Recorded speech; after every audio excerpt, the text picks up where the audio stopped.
The lady from the church asked me to pray for her husband's soul. I said, "Of course, when did he die?" And she answered, "Tomorrow." No child should die alone. That's why I decided to let my son invite some friends over. Someone started having a coughing fit at my workplace. The problem is that I work alone in a morgue. Never knock on your door from the inside at dawn. The devil can knock on the outside. These macabre stories and others that can't be told on the channel, you'll see in the Cursed ebook. The link is in the comments. Buy it now.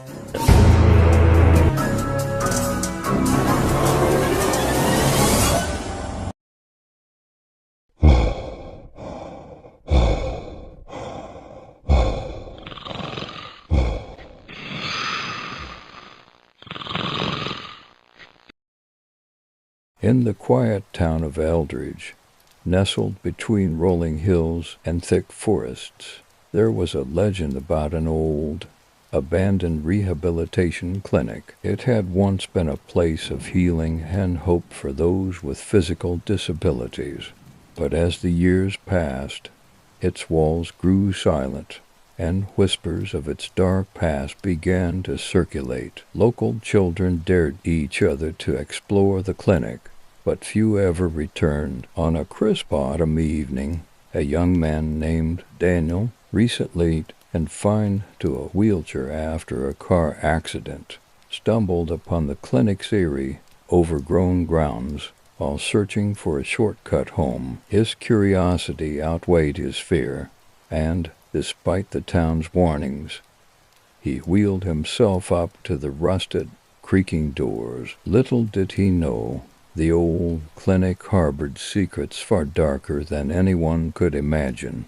Daniel's injury had left him despondent, struggling with the stark reality of his new life. His only solace was the thrill of exploration, and the derelict clinic seemed like the perfect escape from his own troubled mind. As he entered the building, the scent of mildew and decay greeted him, mingling with a strange, metallic tang that made his skin crawl. The interior of the clinic was a labyrinth of dust-covered furniture and forgotten medical equipment. He wheeled through the hallways, the echoes of his movement amplifying in the oppressive silence. Posters and pamphlets on physical therapy lined the walls, faded and curling at the edges, as if time itself had abandoned this place. In one room, he discovered an old bulletin board filled with photographs of patients. Their faces, though smiling, seemed eerily vacant, as if their joy was a mere facade hiding something sinister. Daniel felt a chill as he realized that many of these patients had been wheelchair users, just like him. Something about their vacant expressions unsettled him, but he pressed on, driven by a mix of dread and intrigue. As he ventured deeper into the clinic, he stumbled upon a locked door. The door was ornately designed with intricate patterns that seemed out of place in the decaying building. His curiosity got the better of him, and he found an old key hidden in a desk drawer nearby. The key fit perfectly, and with a loud click, the door creaked open. Inside, the room was unlike the others.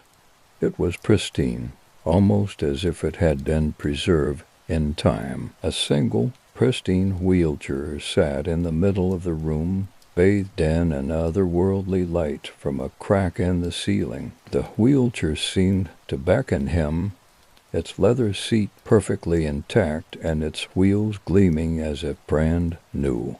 Despite the unease gnawing at him, Daniel approached the chair. As he reached out to touch it, a voice echoed through the room, whispering in a language he couldn't understand. The voice was soft, almost pleading, and it sent shivers down his spine. He hesitated, but then, driven by an inexplicable urge he settled into the wheelchair. The moment he did, the room began to spin. The world outside blurred, and a sensation of weightlessness enveloped him. When the spinning stopped, Daniel found himself in a strange, dimly lit place, an endless corridor with identical doors on either side. The corridor seemed to stretch on forever, and his wheelchair rolled forward as if guided by an unseen force. Panic set in as Daniel realized he had lost control. He tried to turn back, but the corridor seemed to extend infinitely in both directions. The whispering voice returned, now clearer and more urgent, filling the air with a cacophony of desperate pleas. The voice seemed to come from every direction, and the walls of the corridor began to close in on him. In his frantic state, Daniel noticed the names on the doors. They were the names of former patients, each one etched in neat, golden lettering. As he rolled past the doors, he saw their faces in the glass panes, their eyes wide and hollow, their mouths open in silent screams. They were trapped just like him. The realization dawned on Daniel. The wheelchair was a trap, a vessel that bound him to this eternal corridor. The clinic's dark secret was that those who used the wheelchair became part of a never-ending nightmare, their souls imprisoned in the endless halls. Each door represented a new victim, and Daniel was now one of them. Desperate, Daniel tried to break free, but the wheelchair would not budge. The corridor seemed to pulse with a malevolent energy, and the voices grew louder, a cacophony of suffering. He could feel the cold grip of despair tightening around him, the very essence of the clinic's malevolent force seeking to claim him entirely. In his final moments, Daniel could only watch in horror as the corridor stretched on, the doors never ceasing, the voices never fading. The light at the end of the corridor grew dim, and the whispers became a deafening roar. He was trapped, bound to the clinic's cruel legacy, a warning to others who might dare to enter. Back in Eldridge, the abandoned clinic continued to loom as a grim reminder of its dark history. Locals whispered tales of the voices that could be heard at night, the faint sound of a wheelchair rolling through the empty halls. And though few dared to venture close, the legend of the clinic lived on, a chilling reminder to all who heard the tale. For those like Daniel, the clinic was a place where hope turned to horror, where the rules of escape were written in the whispers of the damned. The old bulletin board, the pristine wheelchair, and the endless corridor remained as a testament to the clinic's dark enchantment, a place where once you entered, you could never truly leave. And so the tale of the clinic serves as a chilling warning.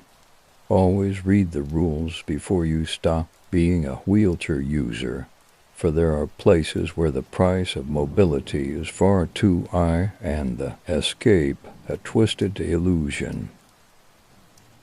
Until next time, thank you.